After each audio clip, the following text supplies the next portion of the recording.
Graça e paz da parte de Deus o Pai, Deus o Filho, Deus o Espírito Santo nos sejam acrescentados todos os dias de nossa vida.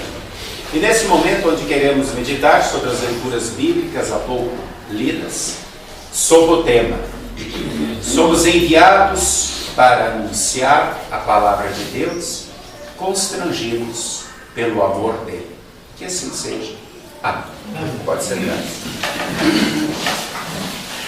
Queridos irmãos e irmãs em Cristo Jesus, os textos bíblicos que nós acompanhamos nesse sexto domingo após Pentecostes, eles apontam para a pregação da palavra de Deus, eles apontam para aqueles que anunciam a palavra de Deus e as dificuldades que essas pessoas encontram nessa sua tarefa, nessa sua missão. Muito tem se falado, muito tem se dito sobre essa questão do ser cristão. E nós sabemos que ser cristão não é fácil. Embora por aí fora muitas pessoas digam que Deus abençoa os cristãos com prosperidade, com riqueza e que nada de errado aconteça. Isso é o que dizem. Jesus disse que as tribulações, os espinhos, seguirão aqueles que o seguirem, estarão presentes na vida daqueles que viverem de fato e de verdade a sua fé. Ele diz: quem quer seguir, tome a sua cruz e siga-me. Embora o cristão esteja engajado em uma tarefa muito especial, na maior de todas as tarefas que há sobre a terra, que é salvar pessoas. Porque com o anúncio da palavra da salvação, o Espírito Santo age e ele salva pessoas. E é por isso que o diabo não sossega, o mundo e a carne não sossegam e atacam o cristianismo. Certamente nós não somos os primeiros e também certamente não seremos os últimos a receber essa tarefa de Jesus. Porque é a tarefa que acompanha a vida de todo o cristão. Mesmo assim, em nossa casa, em nosso trabalho, inclusive dentro dos nossos tempos, a tarefa de anunciar o amor de Jesus às outras pessoas ganha um aspecto único para cada um de nós, que ninguém mais terá. Cada um fala do seu jeito, cada um testemunha do seu jeito, cada um de nós tem dons e maneiras diferentes de falar do amor de Jesus por ele. Deus nos colocou em cada lugar onde nós estamos para especificamente ali sermos cristãos, sermos pequenos cristos. E muitas vezes a dúvida ela nos atinge quando estamos lá fora: devo falar agora, não devo, o que eu falo, como é que eu digo? Eu lembro quando eu era jovem, andava muito de ônibus, eu sentava do lado de alguém e eu logo ficava pensando: como é que eu vou puxar assunto com essa pessoa? E eu era muito tímido, muito envergonhado e não sabia como fazer. Eu preciso puxar assunto, preciso falar da igreja. E isso às vezes me perturbava e às vezes eu não conseguia. E claro que o diabo sempre tenta também nos envergonhar. E não deve ser por pressão, deve ser de uma forma voluntária, de uma forma alegre. Muitas vezes isso não acontece. Certamente somos os primeiros e nem os últimos que vão sentir receio de falar. No texto do Antigo Testamento, em Ezequiel capítulo 2, Deus chama... O Francílio não abre essa janela não, tá? Essa aí não dá para abrir não, tá? Ela tem problema da fechadura. Nós já havíamos combinado isso na reunião de diretoria. No texto de Ezequiel 2, Deus chama o profeta quando ele está lá junto com o povo na escravidão na Babilônia, e ele diz assim: homem mortal. Interessante esse texto, ele começa dizendo assim: homem mortal, fique de pé, que eu quero falar com você. Eu estou mandando ao povo de Israel que se revoltou, que virou as costas contra mim. E eles ainda continuam rebeldes, eles são teimosos, não me respeitam. Estou mandando você para dizer a eles aquilo que eu, o Senhor, quero dizer. Agora, tanto se eles derem atenção a você, ou se eles não derem, uma coisa eles saberão: um profeta esteve no meio deles. Deus faz questão de nos falar, de levar a sua mensagem da salvação através de homens mortais. Deus não chamou super-homens, Deus não mandou anjos santos, puros, perfeitos e nem santos. Ele confia em mim, Ele confia em ti. Assim como somos pessoas mortais por causa do pecado, pecadores. É a nós que é entregue essa sublime missão. E essa difícil tarefa. Deus preveniu Ezequiel e disse: olha, eles são teimosos, eles são rebeldes, embora estejam lá escravizados, até agora não se converteram. Mas quer ouçam ou não, saberão que eu falei. A minha mensagem foi pregada. Essa era uma tarefa difícil. Falar a essas pessoas teimosas, com o coração duro. Será que Ezequiel teve medo? Será que ele não quis desistir? Será que ele não pensou como Jonas em pegar um navio e ir lá para o outro lado? Em fugir? O apóstolo Paulo, ele também passou por situações semelhantes. Nós acompanhamos no texto de hoje que ele foi chamado, ele foi enviado para várias cidades onde ele também não seria bem recebido, ao contrário. Ele foi apedrejado uma vez, ele passou por 3 séries de chicotadas, ele foi preso 3 vezes, ele foi perseguido e no final da sua vida seria morto por causa da missão de evangelizar. E no texto de hoje, de 2 Coríntios, ele relata um terrível espinho na carne, uma doença que o atrapalhava, que o incomodava muito, e ele pediu 3 vezes em oração incessante que Deus o curasse, e Deus não o curou.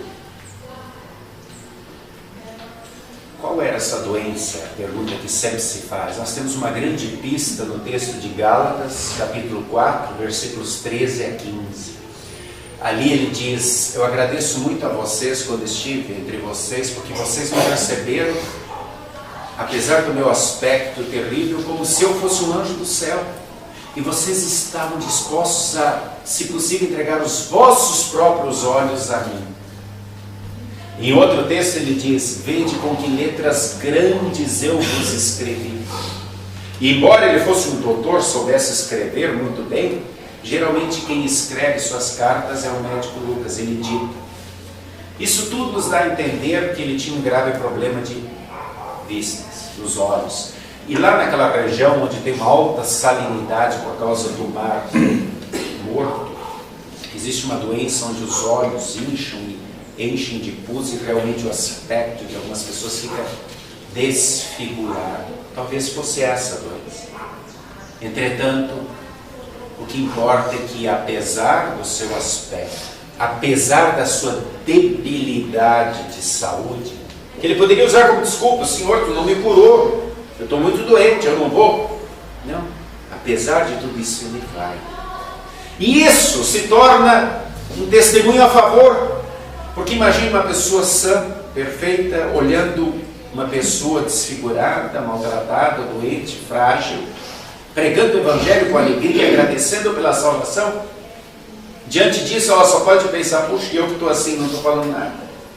Eu tenho muito mais motivos para agradecer, para louvar a Deus. Cada um no seu lugar, do seu jeito, tem oportunidade de falar, de testemunhar, mesmo com muitas coisas contrárias. Muitas pessoas falam sem usar palavras, com atitudes. Eu conheci um homem um tempo atrás, chamado Arthur, não esse, outro Arthur, que falava mais com atitudes do que com palavras. Até porque a mulher dele falava muito, quase não deixava ele falar. A esposa dele se chamava Argentina. E esse homem, ele trabalhou em muitas coisas, ele gostava mesmo de terra, de trabalhar com plantas. Mas no final da sua vida ele teve um problema. Ele tinha uma manchinha e aquela manchinha foi se transformando num câncer, E aquilo começou a abrir um buraco, e foi abrindo um buraco muito grande. E quando ele vinha no culto, ele colocava um curativo. E mesmo assim ele vinha. E cada vez colocava um curativo maior, não por causa dele, por causa das outras pessoas. E ele tomava a Santa Ceia com um canudinho, mas ele vinha. Estava sempre aqui, no culto. E mesmo nos últimos dias, quando eu tinha que dar a Santa Ceia na casa dele, onde o câncer tinha tomado essa parte toda aberta, isso aqui tudo, e ele vivia à base de morfina, porque a dor era terrível, as pessoas que conviviam com ele, as pessoas que o visitavam diziam: pastor, ele chora, grita, dói muito, mas em momento nenhum ele reclama da sua situação diante de Deus. Esse é um homem que falava mais pela sua atitude do que com palavras. Pecador igual a eu, igual a vocês, mas dava seu testemunho, assim como Paulo, assim como os grandes heróis da fé. Cada um tem seu jeito. Os discípulos, na leitura de hoje, Jesus manda de 2 em 2 e diz para eles não levarem dinheiro, para eles não levarem uma roupa reserva, para eles não levarem comida, para eles simplesmente se contentarem com aquilo que eles têm, ali onde eles estão, com aquilo que eles receberiam. Ali eles deveriam pregar e falar. Será que não pensaram em não ir? Será que eles não pensaram em desistir ou não tiveram medo? Em determinado momento eles disseram para Jesus: Senhor, nós deixamos tudo e te seguimos. E deixaram tudo mesmo. E Jesus disse: você já recebeu o galardão, a recompensa, porque todo mundo que me segue, na verdade, ele não deixou o pai, a mãe e os irmãos. Ele ganhou muito mais pais, mães e irmãos, porque a família aumentou. E a recompensa está garantida no céu. Com certeza esses profetas, discípulos, apóstolos tiveram medo, duvidaram se continuariam até o fim, se chegariam até o fim, choraram. Mas a pergunta que precisa ser feita é por quê? Porque mesmo diante do medo, diante da incerteza, diante de tanta zombaria, de tanto desprezo, eles escolheram ali onde estavam carregar os sinais, as marcas do seu cristianismo e da mensagem que anunciavam. Por que os discípulos não levam comida de sobra e nem roupas de sobra e continuaram diante das dificuldades? Porque eles confiavam em si? Porque eles eram arrogantes? Eram valentes? Não. Claro que não. Eles continuaram porque eles tinham a promessa de Jesus, de que Jesus estaria com eles todos os dias até a consumação dos séculos. Eles continuaram, eles foram, porque Deus disse que falaria por intermédio deles, seja através das suas palavras, seja através das suas atitudes. Eles foram e não desanimaram porque eles buscavam a sua força em Deus, na palavra, nos sacramentos. E eles tinham a oração para entregar seus medos, suas angústias todos os dias a Deus, se eles desanimassem.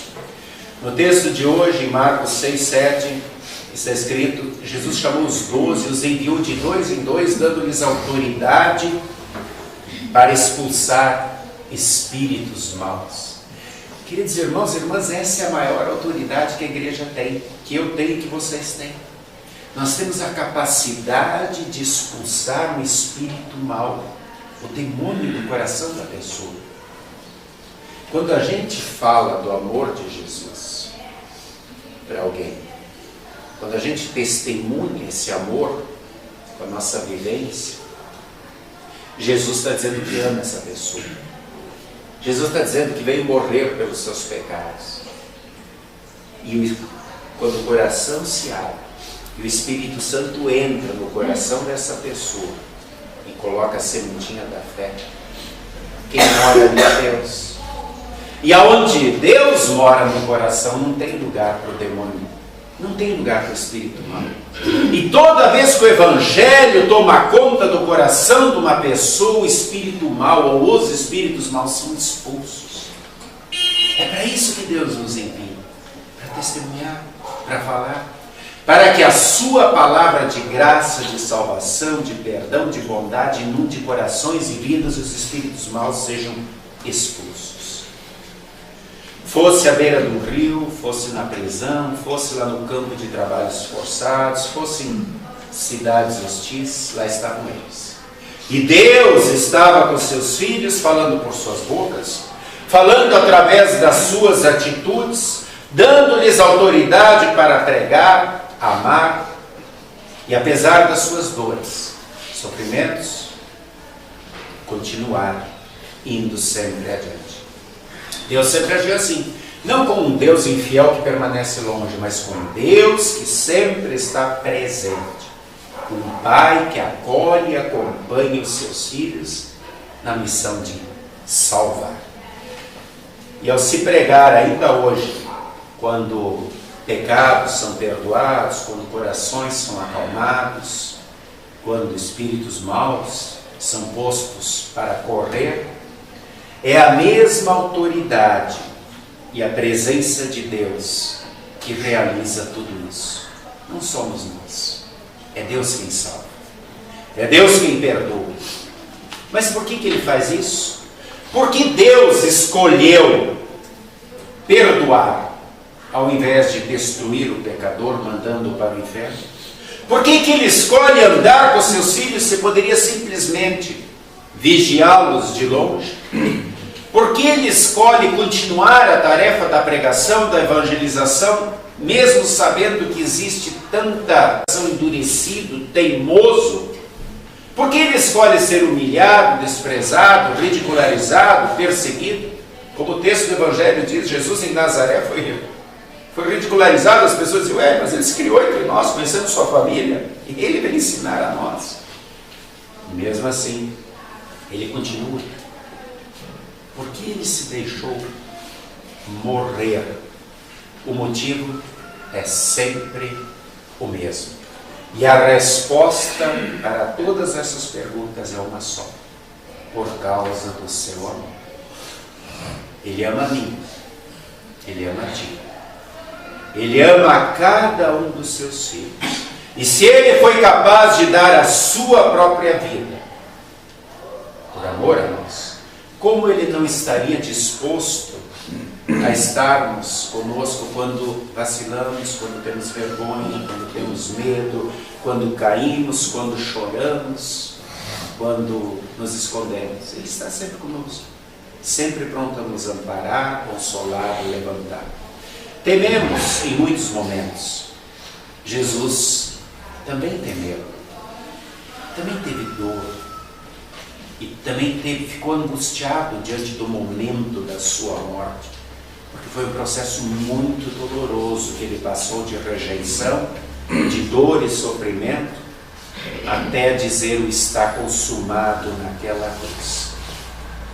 Mas Ele passou por tudo isso para poder estar ao nosso lado, nos entendendo, auxiliando, ajudando a vencer todas as dificuldades e dando-nos força para não desistirmos, para falarmos. Com certeza, ainda sentiremos medo, nunca nos sentiremos prontos, mas não seremos os primeiros e também não seremos os últimos, porque Deus continuará falando ao mundo através de cada um de nós, mortais, pecadores, falhos, e que bom que é assim.